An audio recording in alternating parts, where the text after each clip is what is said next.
What is up, guys? It's the Sound Alchemist, part of One Mind Syndicate, and today I'm back to talk about Warhammer 40K. In today's episode, we will explore a Xenos race capable of achieving a feat thought impossible: perfection. It's none other than the reptilian Xenos known as the Lair. So without further ado, guys, let's go ahead and dive right into this 40K lore. Hailing from their aquatic homeworld of Laer, this species strives to adapt to its surroundings via both genetic manipulation and chemical concoctions. Each transformation brings them closer towards attaining the perfect body.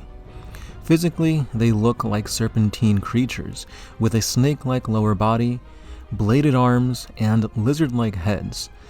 Sometimes this will differ drastically due to other modifications, which can alter them from having wings to multiple arms to a more insectoid type face. Honestly, the variations of the Lair can be quite drastic. However, they are also capable of firing off energy blasts from their limbs when ranged combat would be necessary. Their drive towards crafting the perfect body led them towards praising a certain god. A god of chaos, Slaanesh. The god of excess granted them boons to achieve perfection in every aspect of their lives, not just that in war. But as fate would have it, this Xenos race would cross paths with the Emperor's Children Legion of Space Marines in a very devastating war. It all began shortly after the 3rd Legion of Astartes entered the Great Crusade, and Fulgrim himself gave the order to annihilate these Xenos. For how could a Xenos race attempt to attain perfection? Only humanity can achieve true perfection. And so, a costly war began for both the Lair and the Astartes. The Council of Terra saw the technological power of the Lair, and paired with their ability to mutate, they predicted that this war of subjugation would cost them very, very much, both in manpower and resources, and they decided that this would take decades to accomplish. However, Fulgrim saw this as an insult, and he said he would get the deed done in a mere 1 month's time.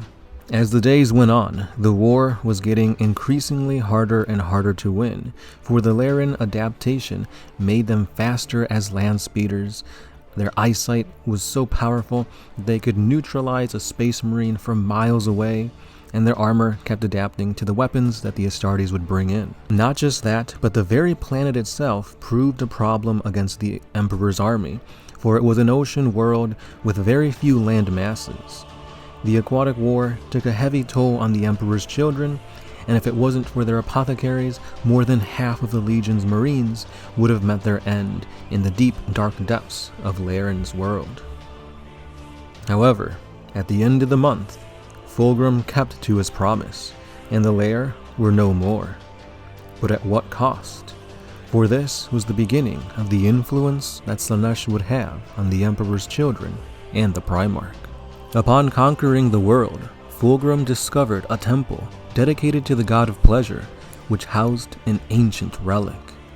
Embedded within a pitch-black stone stood a silver blade.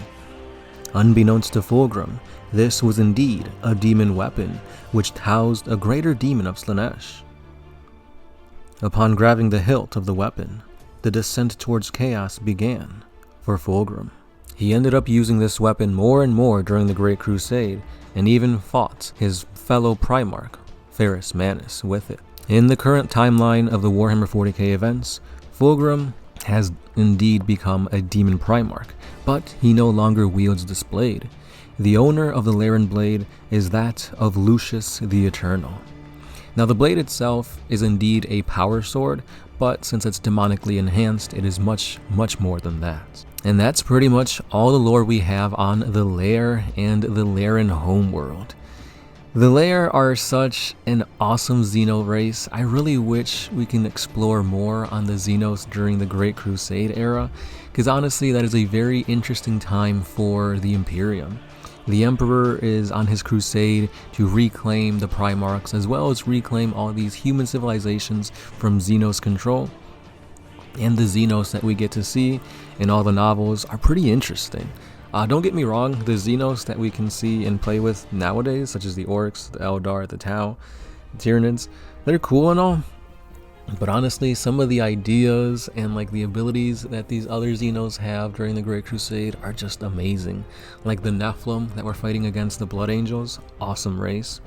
And the Lair are pretty cool, because they're similar to the Tyranids, that they're like kind of insectoid in nature. They got like serpentine tails and whatnot, and they can also adapt to fight against their opponents. So maybe the Emperor's Children kind of have a leg up than all the other legions when fighting against Tyranids, because they fought against a very similar race back in the day. Don't get me wrong, like, Tyranids are a threat and everything, but we have to remember that during the Great Crusade, the Imperium had better technology, better weapons, better armor than they currently do. I guess that could be up to debate depending on how you think the Primaris armor and Marines are, but during the 30K era, like, Space Marines were no joke. They had thousands more Astartes at their disposal, and for the Lair to put up this type of a threat against a legion of Space Marines that were also backed up by the Emperor's army, that says a lot. Their aquatic world was super devastating against the tactics of the Imperium. They did have few land masses that were being held up by like gravity wells and stuff like that. The Lair, like I said previous, could adapt to fight the Space Marines with tougher armor, really great eyesight. They could be as fast as land speeders. That's crazy. So, like, the Lair are no joke. There was even a point in time where, like, the Council of Terra said, the Lair are going to be too much of a threat to us put our time and effort military-wise to conquer them. Let's just make them a protectorate of the Imperium. Now that's crazy, because the Imperium is super xenophobic, and for them to say, you know what, they'll be under Imperial control, but we'll let them do what they gotta do. We won't obliterate them. That's crazy. Like, they were indeed a threat.